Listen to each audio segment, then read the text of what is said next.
vu dans le chapitre précédent qu'en fin de compte, le problème n'est pas tant celui de la perspective de la décroissance économique de la société industrielle, mais bien plus celui de la perspective de sa faillite comptable. Ces deux perspectives sont toutes deux inéluctables, mais la décroissance économique est plutôt une bonne nouvelle, alors que la faillite en est une bien mauvaise. En effet, la décroissance de la production des biens et des services va induire une adaptation immédiate de l'espèce humaine, car nous savons depuis longtemps que la qualité principale de l'homme, c'est précisément sa formidable capacité d'adaptation, sous réserve toutefois que des dispositifs néfastes ne viennent gêner ou même étouffer le potentiel inné de réactivité des individus. En parlant de dispositifs néfastes, nous pensons notamment au système politique et législatif qui sera mis en place durant cette décroissance. Mais nous en reparlerons un petit peu plus tard. À bien des égards, la raréfaction des ressources naturelles, énergétiques et minérales va entraîner la décroissance de l'activité industrielle et va également régler dans le même temps un bon nombre de problèmes créés précédemment par le développement de cette même activité. L'empreinte écologique et la pollution diminueront, tandis que les territoires livreront à nouveau une production conforme à leur biocapacité, c'est-à-dire à leur capacité à produire une offre continue en ressources renouvelables et absorber les déchets découlant de leur consommation.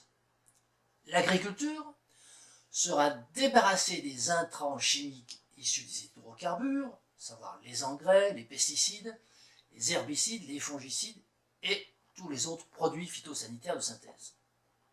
Les sols retrouveront progressivement leurs composantes naturelles arables et le spectre de leur stérilisation définitive s'éloignera. Les aliments cesseront d'être toxiques et les maladies liées à cette toxicité n'apparaîtront donc plus. L'hyperactivité et le stress générés par la société industrielle diminueront et avec eux les innombrables affections somatiques induites. La vitesse cessera enfin d'être le paramètre déterminant de toute l'action humaine et la mécanique sociale pourra se réajuster ainsi sur le rythme de la nature. Bref, les bénéfices que l'homme tirera de cette décroissance seront multiples et les inconvénients qui paraissent aujourd'hui catastrophiques aux yeux des individus dont l'imaginaire est colonisé par la religion croissanciste seront avalés progressivement et sans difficulté par les citoyens de la décroissance. L'histoire de l'homme montre qu'il a toujours su s'adapter à toutes les situations et que le catastrophisme n'existe que dans l'esprit des individus dont l'intérêt personnel est mis en danger par le changement entrevu. Le reflux inéluctable de la civilisation industrielle ne doit donc pas nous inquiéter. De même, il ne paraît pas nécessaire de vouloir hâter sa survenue par des mesures autoritaires et coercitives décrétées par une minorité de personnes prétendant tirer leur légitimité d'une éthique supérieure ou de savoir mieux que le peuple ce qui est bon pour le peuple. Il est par contre de toute première urgence de comprendre qu'il faut laisser les lois physiques suivre leur processus et que seul le déroulé de ce processus est de nature à faire comprendre à l'homme moderne à quel point l'équation industrielle est erronée. Il est fondamental que chaque citoyen puisse se rendre compte par lui-même que le système industriel n'est pas durable, qu'il est condamné au déclin par la simple application des lois de la thermodynamique et de l'entropie. Ces lois nous indiquent que l'utilisation industrielle des ressources naturelles, énergétiques et minérales conduit à une dissipation de ces éléments qui n'est pas récupérable. Elles nous apprennent également que la capacité d'un système clos, comme celui de la civilisation industrielle, perd irrémédiablement de sa capacité à évoluer au fur et à mesure qu'il évolue. Mais ces lois fondamentales restent théoriques et quelque peu complexes aux yeux des citoyens. Ce n'est qu'en constatant de visu leur application dans leur vie quotidienne qu'ils pourront en saisir la limpidité aveuglante.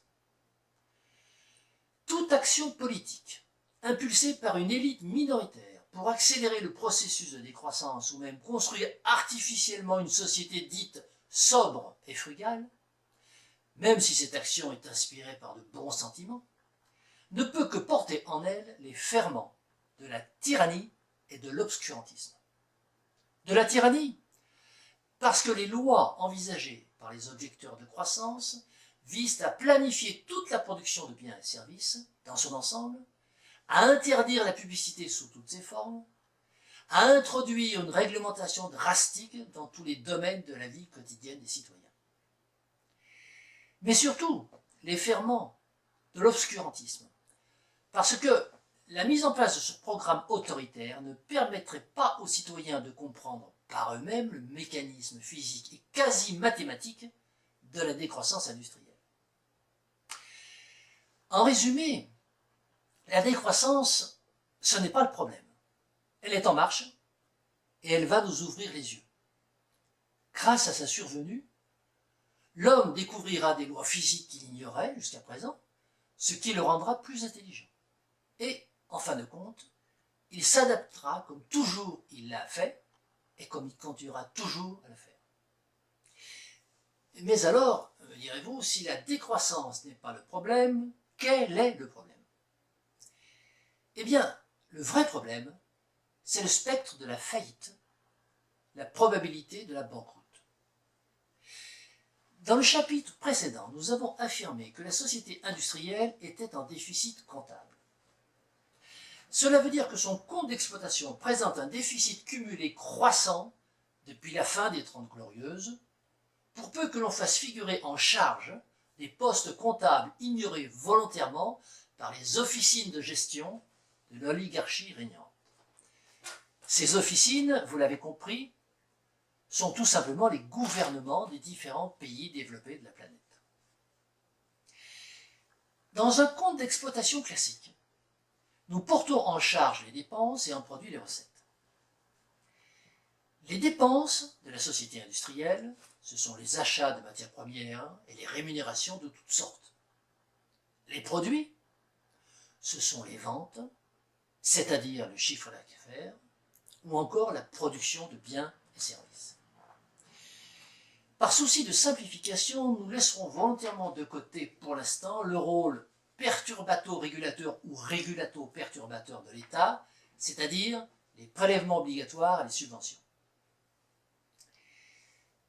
Nous avons déjà indiqué que le mode de pensée économique de la société industrielle et, par voie de conséquence, son mode de présentation comptable, c'est ce qu'il convient de nommer celui d'une économie de flux. Une économie de flux est une économie ne prenant en compte que les flux de produits entrants et sortants et la valeur ajoutée dégagée lors de leur transformation industrielle. À l'opposé, une économie de stock comptabilise la diminution ou l'augmentation des stocks de ressources entrant dans la fabrication des biens et services, ainsi que leur coût évalué d'impact sur l'environnement de cette fabrication. Nous avons déjà signalé que la société industrielle ne diffusait pas de compte d'exploitation ni de bilan de son activité économique et se bornait à livrer quelques soldes intermédiaires de gestion, dont le fameux PIB. Mais si elle était poussée à le faire, sous la pression par exemple d'une opinion publique particulièrement intriguée par cette lacune, nul doute qu'elle nous produirait un compte de résultats parfaitement équilibré, avec en charge les achats de matières premières et les rémunérations, et en produit son chiffre d'affaires. Comme par exemple quelque chose comme ceci. Mais, comme pour le PIB, cette présentation serait fallacieuse, car issue d'une simple vision de flux, ignorant les charges inhérentes à une économie de stock, seule vision réaliste de l'activité humaine. Une présentation comptable réaliste serait celle d'une activité économique prenant en compte la variation des stocks, des ressources naturelles, énergétiques et minérales, consommées par la civilisation industrielle, ainsi que les coûts induits sur l'environnement. Ainsi que nous l'avons déjà indiqué, le résultat d'exploitation de la société industrielle, présenté de cette manière, devenu négatif qu'après la fin des 30 Glorieuses, c'est-à-dire vers le milieu des années 1970, alors qu'il avait été équilibré jusqu'à cette date, ainsi que le montre ce compte d'exploitation. Voyons pourquoi. Si les gouvernements avaient raisonné en termes d'économie de stock, ils auraient dû inscrire en actif du bilan de départ de la société industrielle, c'est-à-dire grosso modo autour de l'année 1820, la valeur de la totalité de la dot terrestre que la société industrielle se proposait de prélever pour ses activités futures, soit l'intégralité des ressources énergétiques et minérales, additionnée de la biomasse au-delà du taux de renouvellement. Par la suite, et à l'issue de chaque exercice, il aurait fallu comparer le stock final avec le stock initial et inscrire en compte de résultat une variation négative, c'est-à-dire une charge. Il aurait également fallu inscrire en charge supplémentaire la perte annuelle de matière organique générée par le mode de vie urbanisé et industrialisé, et concernant notamment les déchets alimentaires et les déjections humaines ne réintégrant plus les sols arables. En outre, il aurait fallu inscrire en charge des provisions pour régénération de la composante naturelle des sols cultivables, au fur et à mesure que l'agriculture industrielle dégradait en se développant l'humus de ces mêmes sols. Enfin, dès la mise en place de l'industrie nucléaire, il aurait fallu inscrire des provisions pour risque d'accident et des provisions pour charges de démantèlement. Ces charges spécifiques, bien qu'en augmentation constante chaque année, ont pu toutefois être compensées jusqu'aux années 70 grâce à la forte rentabilité de la société industrielle, elle-même rendue possible par les coûts d'accès très bas aux ressources naturelles. Pourquoi ces coûts d'accès étaient-ils si bas? La première raison, c'est que nous avons prélevé d'abord les ressources facilement accessibles, en négligeant celles qui nécessitaient des investissements et des matériels onéreux ou des conditions de travail difficiles. Pour illustrer ce fait, il suffit de savoir que le coût technique d'extraction des champs de pétrole les plus faciles du monde, ceux des Ghawar en Arabie Saoudite, est de moins de 2 $ le baril, alors que la fracturation hydraulique pour l'extraction des huiles de roche-mère dans le bassin de Bacon aux USA, dans le Nord Dakota, n'est rentable qu'au-delà d'un prix de 40 $. La deuxième raison, c'est que nombre de ces ressources se situaient dans des pays du Sud, colonisés par l'oligarchie occidentale, et que leur coût d'acquisition était de ce fait limité aux seuls frais techniques. Ces deux facteurs favorisant, ayant progressivement disparu vers la fin du XXe siècle, le coût d'acquisition de ces ressources naturelles s'est élevé d'autant, créant ainsi dans le même temps un déficit structurel durable et croissant du compte d'exploitation de la société industrielle présentée en économie de stock. Mais alors une question se pose. Comment ce déficit est-il financé? Tout gestionnaire d'entreprise sait parfaitement qu'on ne peut pas maintenir durablement une activité déficitaire et que le seul moyen de contourner ce déficit est de réaliser un apport financier. Si cet apport est un don, le déficit est purement et simplement annulé. Si cet apport est un prêt, il est simplement masqué parce qu'il faudra faire des excédents de gestion dans les exercices à venir pour dégager les sommes nécessaires à son remboursement. La question suivante est donc: comment la société industrielle peut-elle contourner son déficit comptable? Par le don ou par le prêt? Pour financer ce déficit par le don, il faudrait que des extraterrestres viennent nous rendre visite et nous offrent des richesses nouvelles et utilisables par nous. On peut toujours rêver, mais il ne semble pas que ce cas soit très probable. La réponse évidente, c'est que le déficit est bien financé par le prêt. Plus exactement par un prêt à soi-même, autrement dit par la création monétaire, c'est-à-dire la circulation de la dette, ce qui revient à dire en fait qu'il n'est pas vraiment financé. Ce maquillage a débuté en 1971, lorsque Nixon abandonna l'État or, puis en France, lorsque la loi de 1973 confia le pouvoir de création monétaire aux banques. Le mécanisme est simple à comprendre. À partir du moment où il était devenu patent que la quantité de monnaie basée sur une contrepartie en biens intermédiaires, c'est-à-dire l'or ou l'argent, n'était pas suffisante pour aller chercher les ressources naturelles, il a bien fallu trouver un stratagème pour créer de la monnaie à partir d'autre chose. Et ceci, afin de pouvoir payer les rémunérations des hommes chargés d'aller chercher les ressources ou de fabriquer les outils pour le faire. D'où l'abandon de l'état noir et la toute liberté donnée aux banques privées pour créer de la monnaie ex nihilo, c'est-à-dire à partir de rien, soit une version modernisée de la fameuse planche à billets. Ce stratagème permit ainsi de payer les gens en monnaie de singe ou en fausse monnaie, selon le terme que vous préférez.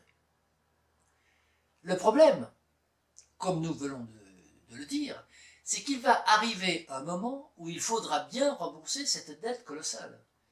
Cette dette qui a permis jusqu'à présent de masquer, mais de simplement masquer, le déficit comptable de la société industrielle. Et c'est là que se situe le principal problème créé par l'oligarchie industrielle. Ce problème n'est pas la décroissance de notre mode de vie, mais tout simplement le risque d'assister impuissant à la décroissance de nos encours bancaires, par la magie d'un coup de clavier informatique, et aussi rapidement qu'ils ont été créés par la magie de ce même coup de clavier informatique. Cette dette abyssale, dont la partie émergée est la fameuse dette publique de l'État oligarchique, pourrait être en effet très facilement réduite, voire annulée, par la confiscation de toute ou partie des liquidités individuelles. Une mesure allant de ce sens a d'ailleurs été récemment proposée par le FMI, consistant à prélever autoritairement 10% du patrimoine de chaque citoyen pour combler le déficit de la société industrielle. Nous voyons donc bien que ce péril monétaire, cette implosion monétaire, comme on la nomme parfois, que tout le monde redoute, bien plus encore que la décroissance, est directement lié au déficit d'exploitation de la société industrielle. Ce qui rajoute à la démonstration par les lois physiques, une démonstration par les lois comptables de l'impossibilité d'équilibrer durablement le système de la civilisation industrielle, ce qui l'a conduit mathématiquement à la faillite. Et je terminerai sur une citation de Nicolas Georgescu-Roegen que je vous laisse le soin de méditer. L'entropie d'un système clos augmente continuellement et irrévocablement vers un maximum, c'est-à-dire que l'énergie utilisable est continuellement transformée en énergie inutilisable jusqu'à ce qu'elle disparaisse complètement.